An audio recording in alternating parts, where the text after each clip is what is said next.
Well, hello, friends, and welcome to From Busy to Rich, the podcast designed to inspire advisors to increase their profitability and quality of life for themselves, but also for those they serve.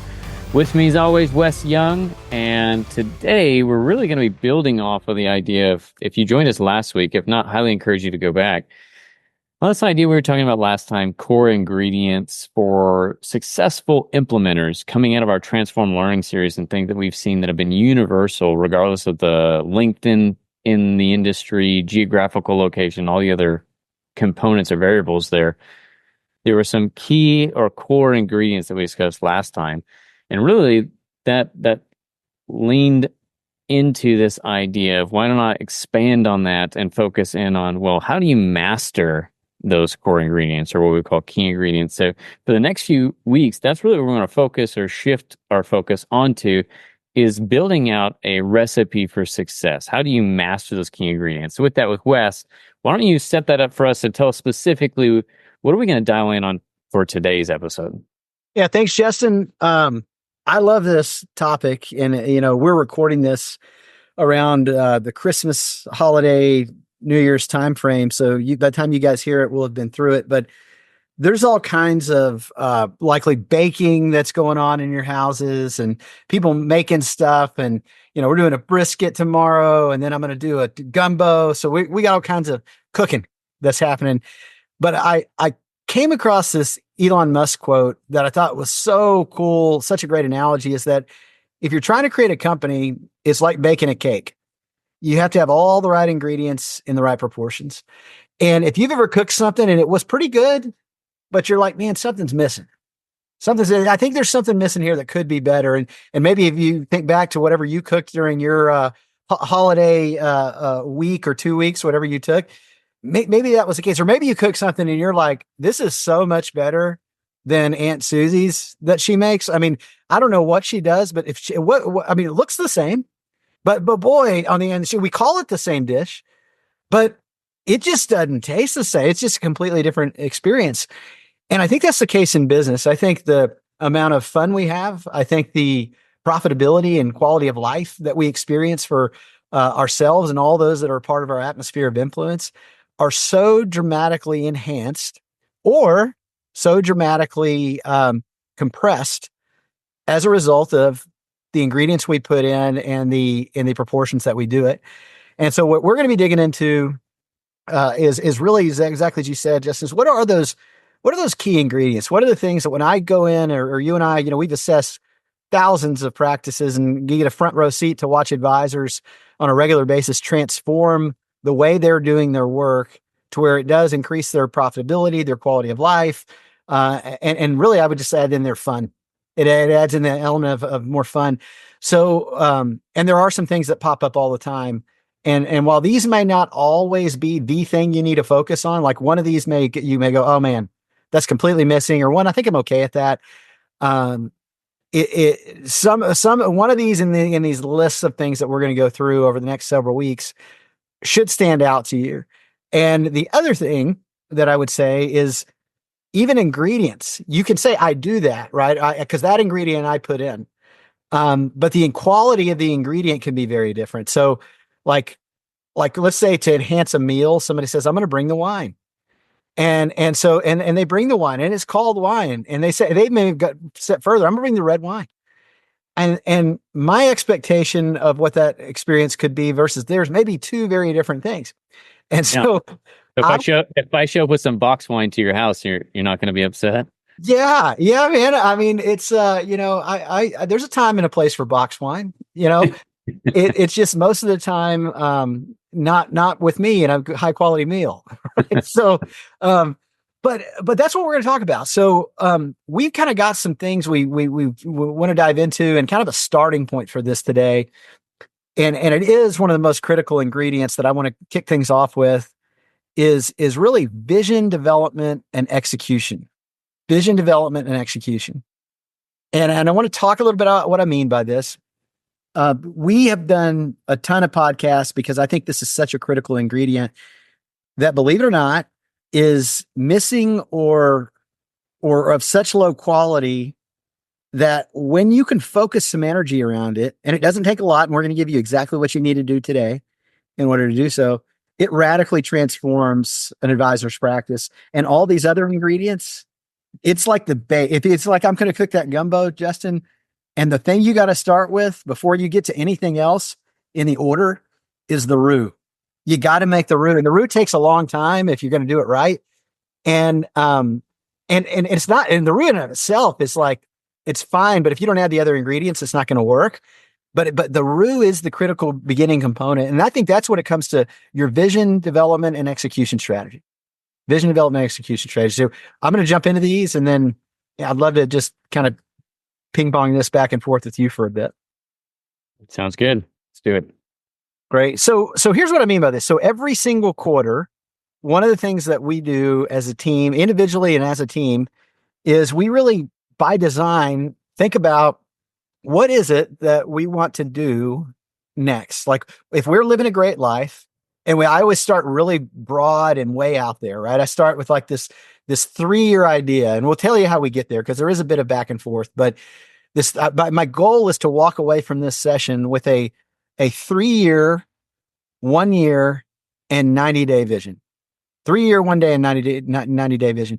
And the reasoning behind that is 3 years give you some space to really start to dream, because you'll typically overestimate what you can do in a year, and you underestimate what you can do in 3. And so starting with the 3-year, I'd like to invite you to just free your mind of any constraints, of reasons why this won't work. I'd like you to initially free your mind of how you're going to do it, because we see that limit a lot of people.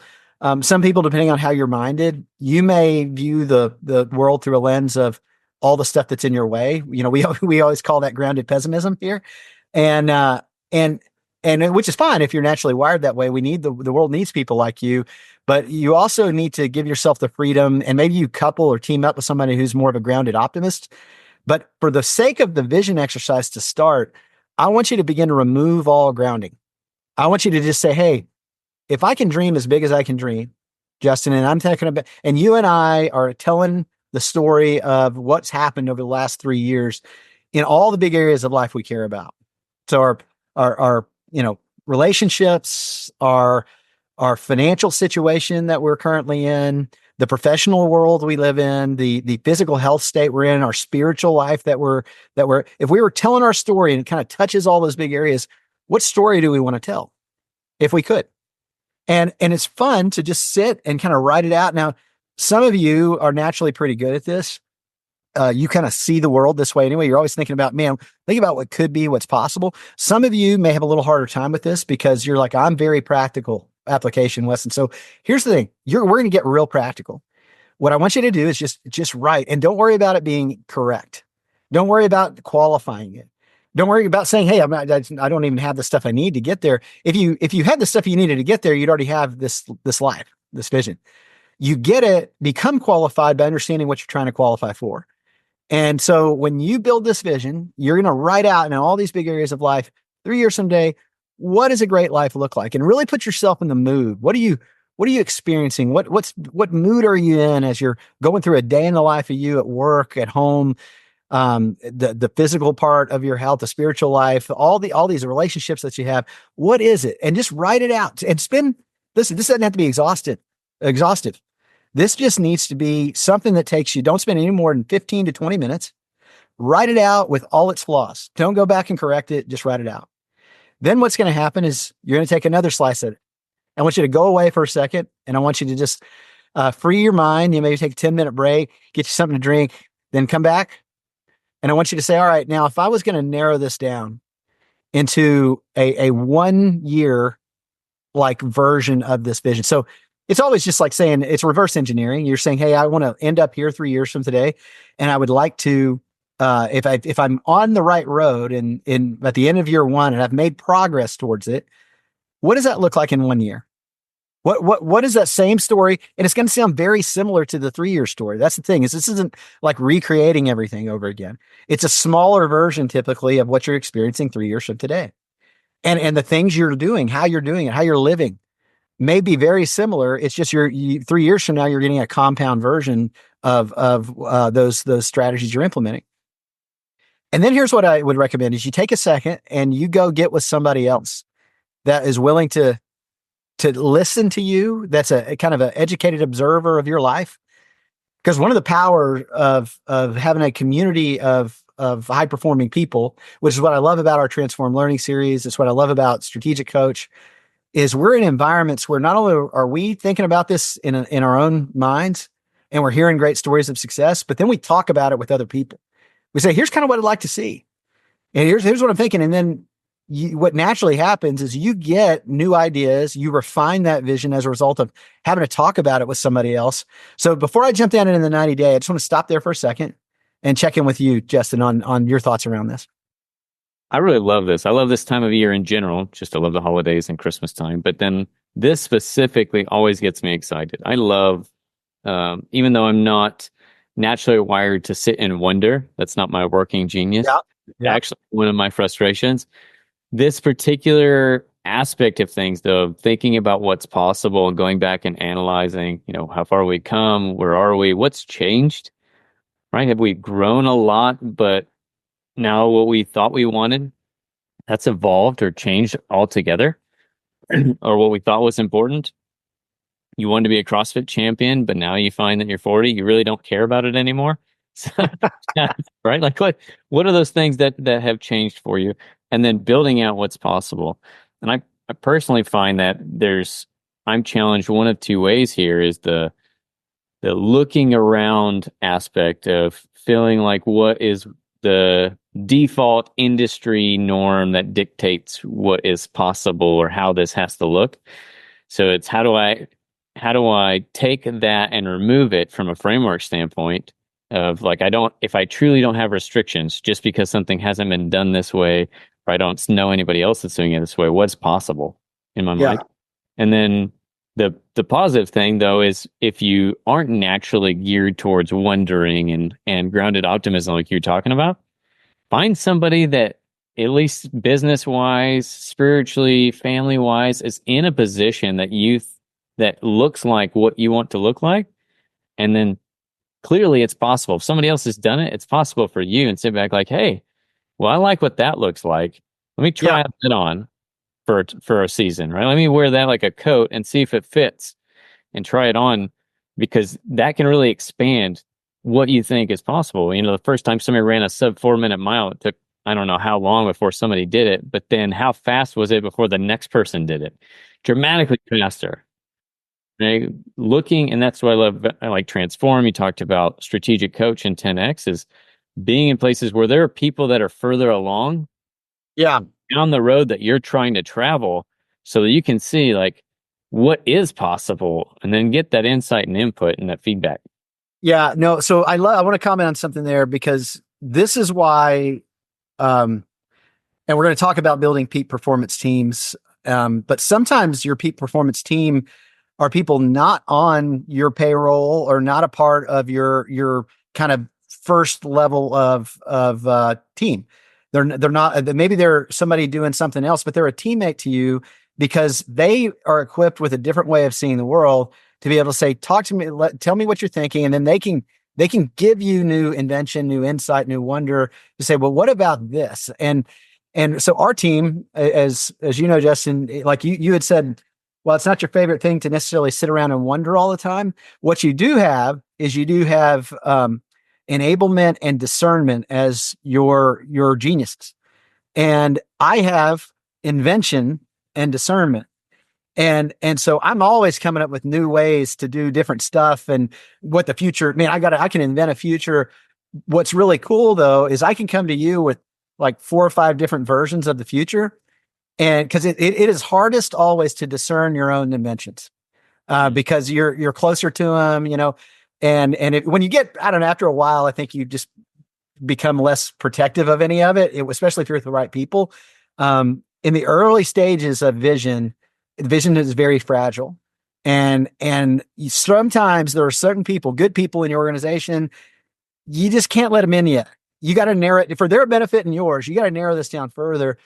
Where you live with it is like in this place of, you love to discern. You love, if I could, sometimes when we're creating things for the podcast, it's like, Justin will just ask me, "Hey, tell me about things you're thinking about and working on." And because maybe I've been like, I've got a lot of ideas. I'm just not sure which one to focus on. And I'll just start talking. And then Justin will be like, yeah, no, back up. So forget about this first two. But the third one's one that sounds really good and we should think about it.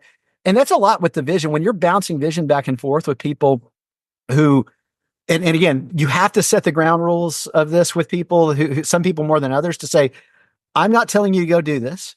And I'm not even saying this is where we're going, but if you didn't worry about implementing any of this, but this could be the state we exist. What does this feel like to you? And then you can take it and run with it and say, yeah, now you should take this back and go think through it again. And what'll happen is every iteration of this, the more you do this, it's just going to get better and better and better. So as we think about, the 3 year, you got the 1 year, and then you got to translate it. And this one's the where the rubber hits the road. This is the 90-day. Because you can make up a lot of stuff in a year, and 3 years, maybe you make up a whole lot more stuff. It's really tough to make up stuff in 90 days because in 90 days, we all know whether that stuff even remotely came true or not. And again, it doesn't mean that you need to be right. Okay, you will not be right. You don't have the capacity to predict the future. But what you can do is and I always recommend don't aim small, aim big, because if you aim small and hit it, that's probably less than if you aim big and missed it many times. Now, we'll talk about how to ground it in a way where it's like not so abstract and so far out there, nobody believes it's going to happen. But when you do this, you're taking the stand and going, all right, what's a good 90-day milestone vision for all these things? And you write it out for all these big areas of your life. And then the rubber meets the road. And this is where you're like, all right, so what am I going to do? Like, what are the things that I'm physically going to do? So, Justin, you and I have not talked about this yet. I'm a little scared to tell you about it, honestly, because I'm aware of how you think in this space already. Is one of my 90-day visions is to lose 10 pounds of fat. And now I know that's possible. And I think it's actually probable that this will occur. And I kind of know what the path needs to look like in order to do what I alone need to do, what I alone control to get there. The problem is, like, I write a version that's nicer to myself than probably what yours is going to be. And when I show it to you, this is the great part about having people in your life is say, all right, here's the plan I'm going to follow. Here's why I have optimism in it. And it's grounded. And here's why. And then you're going to go, yeah. But man, you got to cut this one thing out, or you got to do this thing different. Or maybe I'm just like, here's like my past, it's the old saying, you can't outwork the fork. And my past plans for getting in really optimal physical condition was, I'm just going to work out a lot more. I'm not going to change anything else. I'm going to eat and drink the same as everything I want. And unfortunately, an educated observer in that space, or fortunately, can go, listen, man, this isn't going to work. And it may have worked when you were 25, but you're 46. And there are certain things that don't work the same at 46 that they did at 25. So you need to alter that vision. And that's why because the other thing we're going to go into this specific, I want to kind of start wrapping this on the thing we want them to walk away and do specifically on the business side of things, but you've got to be able to, like, people who come in, like, I beat up on this one all the time, and you guys hear me say it because I think it's hilarious, is like, if you cast this big vision of where you want to grow in your business, you got numbers you're going to hit, how you're going to be living. And then on your action item list, you're like, we're going to send out birthday cards to everybody on their list. That is a low quality way to use your time. And if you are in love with birthday cards, because everybody told us you need to send birthday cards, man, just there's so many better places I'd rather you spend your energy. And you're going to have more things to do than there's time, and you'll have more energy. You'll run out of energy before you run out of the things that you need to do. So, yeah, that's like you telling me you're going to switch from dark liquor to clear liquor, right? Like, it's basically fat free. That's not going to be the difference maker for what you want to do. But it is, at least from an energy standpoint, the right mentality. You have to find things, and it's, to be fair, to a degree, it's kind of like a science experiment, right? I know where I want to go, got a general outline of where to get there. That first 90 days is like, now let's start testing hypothesis of action steps to move in that direction. Yeah. And the pay card should be pretty quick of like, that's not going to get me there. Yeah. I mean, if you've got a system for it, I'm not saying don't do it. But if you're looking at how am I going to transform my business, and let's say you're not doing fee-based advising, the thing that's going to get you further faster won't be the business card or the birthday cards. Yeah. It'll absolutely be charging fees, right? Like, so put the energy Right. behind that. Right. Yeah. I think that's so insightful. Because here's the deal: all the people that show up and engage in our learning series, most of them are, I would say, strivers. I mean, they're people who they want to work. They put a lot of energy into work. It's just what they're defining as the work that needs to be done. That's where the change needs to happen, because it's not that they're not super busy, and boy, wouldn't it be great if busy made us reach our results? Busy just makes you tired. That's it. If you're busy in the right things, it increases your profitability and quality of life. So this is where the game can change. And so what we're going to do, for we offer this as people go through Transform, but we're going to give you, for a limited period of time, access to a template. And this template is something that we use, called the Peak Performance Path. And what it's going to be is, I'm going to give you kind of a template, because for your business, so you need to write out your whole life vision, include your business in it, all that. Then I want you to have this Peak Performance Path tool that's really going to help you focus your business energy. Keep in mind that if the only thing you focus on is your business energy, you will end up not having great relationships. You will be massively, out of shape. You will have no money in the bank. And because you have no other ethic or boundaries around these other areas, and no vision for them. So therefore you don't spend much energy. But I'm going to teach you, with the limited amount of time we have today, the things that we would want you to focus on business wise. And so we'll give you the template of this if you look into it. And again, we do some deep work throughout Transform to take this faster, but at least this will get you in the ballpark. And all of our vision is going to, from a business standpoint, it's going to have the big picture why. It's like the so what of the vision. And then we're going to give you the specifics as to what that looks like today, or 3 years from today, 1 year from today, and then the 90-day. And then we're going to give you, but also in there, we'll give you 3 economic drivers. Because the problem with a lot of vision and missions and all that stuff is they don't really give you clarity enough to make you take specific action. And businesses also have to make money to stay in business. And so this is why we want to have clearly defined economic drivers that are inside of these. So an example of, like, for us, a 3-year vision would be, when the so what of it is, when clients engage in our annual planning process, it increases their profitability and quality of life. We generate X amount in annual retainer fees, X amount in AUM fees, and X amount in commissions. Our X person team of peak performers operates as a holistic fee-based financial planning company. We have, again, X amount in retainer clients that generate that X amount in recurring financial planning fees. I have a paraplanner / project manager in all of my meetings. They do the meeting notes and manage the client's projects to completion using the monthly strategy summary with every client. We do location and expectation meetings with every new client and all existing clients who are on annual cadence, mid-year and year-end strategy sessions. We average X amount of new client referrals from existing clients per month.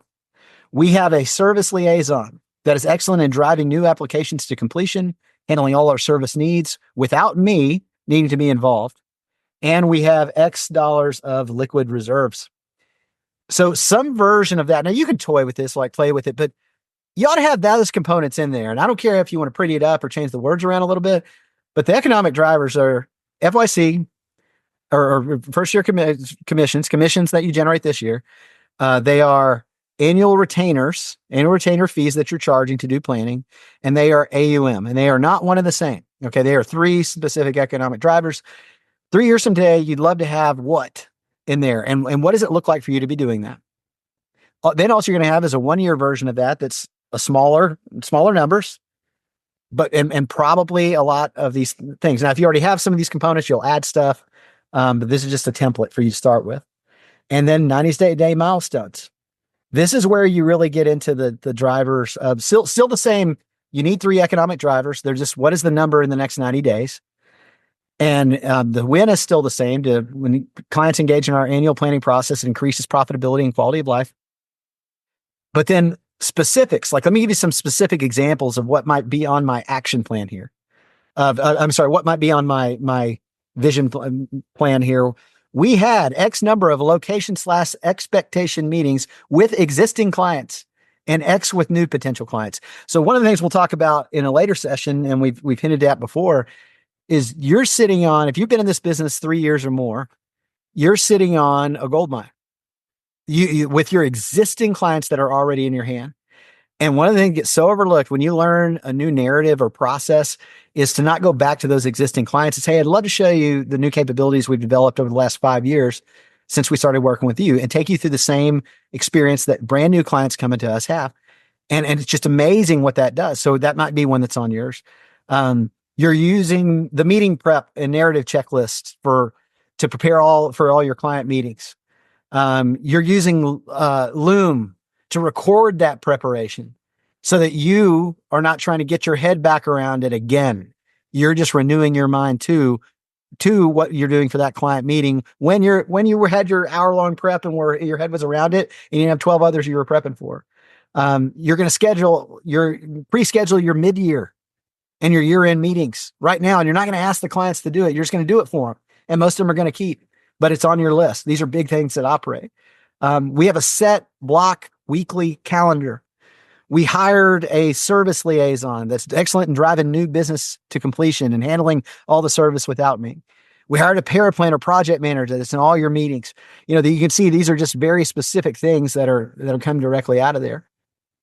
And then those are going to translate to the action plan. So we're going to give you this for a limited period of time. If you listen, it's available 100% of the time, and all the updates for those of you who are part of the Transform community. And again, if you've not signed up, this may be, when you're listening to this, you'll still have the chance to sign up for our Transform Learning Series. So highly recommend you do that. We're going to have a great group here, and you get access to all the tools and things that we have in addition to just what we've been discussing, along with a lot deeper, specific implementation opportunities. Yeah. Hopefully you all enjoy that. And the takeaway when you're filling this out, there's really 3 breakdowns. You hear Wes talking about it. You've got to be clear and precise in what you're talking about from a goal setting standpoint. Because if you can't remember it, then there's no way anybody else is going to remember it and run with it either. You're not going to energize people behind it. It also has to be measurable or trackable. If it's a task, then I can track whether or not it was done, or if it's a target in terms of FYC, that's measurable. Or 10-pound weight loss, whatever it is. And I'd say the last thing that is too often overlooked is it has to be critical. And what I mean by that is it has to be critical to what you want to achieve. Meaning you can't achieve what it is that's important to you and the outcome that you want without doing these things. And if you can find a way to articulate that into it, then you've got something that'll give you staying power. Because even the weight loss, there's plenty of people that are going to make New Year's resolutions to lose weight. But I guarantee you, come middle of January, the amount of memberships that'll drop off will still be extremely high, because that piece, they had clear goals, they were measurable and trackable, but it wasn't critical for them, at least not their understanding of why it was critical. So again, take the time you need, spend some time with these things, take advantage of the free template while you have access to it, and go take a look at the other resources we have available. We have other free resources and new things that we're putting out all the time. Can't stress that enough. Hope you guys join us in the upcoming Transform. Thank you again, and we'll see you next time.